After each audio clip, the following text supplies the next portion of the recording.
కపిలతీర్థంలో ఉండేటటువంటి శివలింగానికి ఒక గొప్పతనం ఉంది. ఆశ్వీజ మాసంలో వచ్చేటటువంటి పూర్ణిమా తిథి నాడు కపిలేశ్వర క్షేత్రంలో 250 కిలోల బియ్యాన్ని అన్నం వండుతారు. మీరు ఇప్పటికీ కావాలంటే వెళ్ళి చూడొచ్చు. 250 కిలోల బియ్యాన్ని అన్నం వండి ఆ అన్నాభిషేకం అని అన్నంతో అభిషేకం చేస్తారు శివలింగానికి. చేసి దాని మీద మళ్ళీ ఓ శివలింగం కడతారు. కట్టి పొట్లకాయలు, గుమ్మడికాయలు, వంకాయలు ఇవన్నీ ఉప్పు కారాలు వెయ్యకుండా నీటిలో ఉడికించి తీసి శివలింగం మీద త్రిశూలంగా ఢమరుకగా వీటినన్నింటినీ అలంకారం చేస్తారు. సాయంకాలం అయిన తరువాత పైన పెట్టిన శివలింగాన్ని ఉద్వాసన చేసి తీసుకొచ్చి నీటిలో కలిపేస్తారు. కపిలతీర్థంలో అన్నస్వరూపంతో అభిషేకం చేయబడినటువంటి ఆ అన్నాన్ని తీసి కూరలతోటి పులుసుతోటి కలిపి తీసుకొచ్చి ఆ ప్రసాదాన్ని భక్తులకు ఇస్తారు. ఆశ్వీయుజ శుద్ధ పౌర్ణమి నాడు కపిలతీర్థంలో అన్నాభిషేకం చేయబడిన ప్రసాదం తిన్నవాడికి ఎంత భయంకరమైన గ్రహదోషం ఉండనివ్వండి, అంత గొప్ప శక్తి కపిలలింగానికి చేయబడినటువంటి అన్నాభిషేకానికి ఉంది. మళ్ళీ అంత శక్తి ఎక్కడుందో తెలుసా అండి?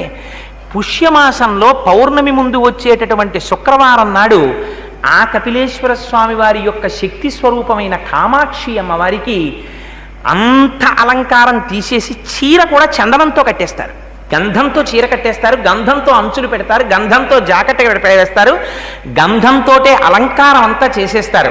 అమ్మవారిని అలా దర్శనం చేస్తే సమస్త పాపములు నశిస్తాయి. అంత గొప్ప క్షేత్రం కపిలతీర్థ క్షేత్రం.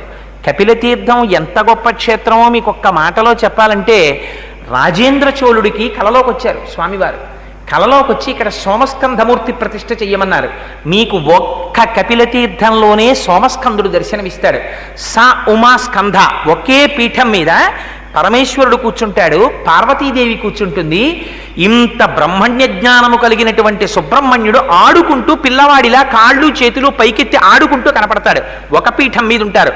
అలా ఉంటే దాన్ని సోమస్కంధమూర్తి అంటారు. అక్కడ ఉన్న కాలభైరవుడు సంతాన రక్షక కాలభైరవుడని పేరు. పిల్లలకి ఏదైనా అనారోగ్యం వస్తే కపిలతీర్థంలో కాలభైరవుణ్ణి దర్శనం చేస్తారు.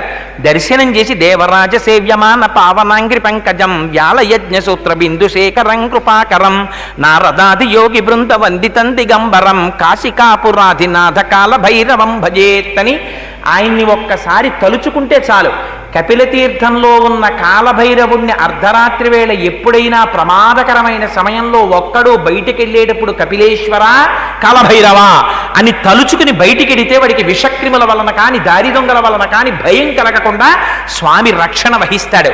సోమస్కంధమూర్తి, సుబ్రహ్మణ్యుడు, నాగులపట్టి, కాలభైరవుడు, అమ్మవారు, అయ్యవారు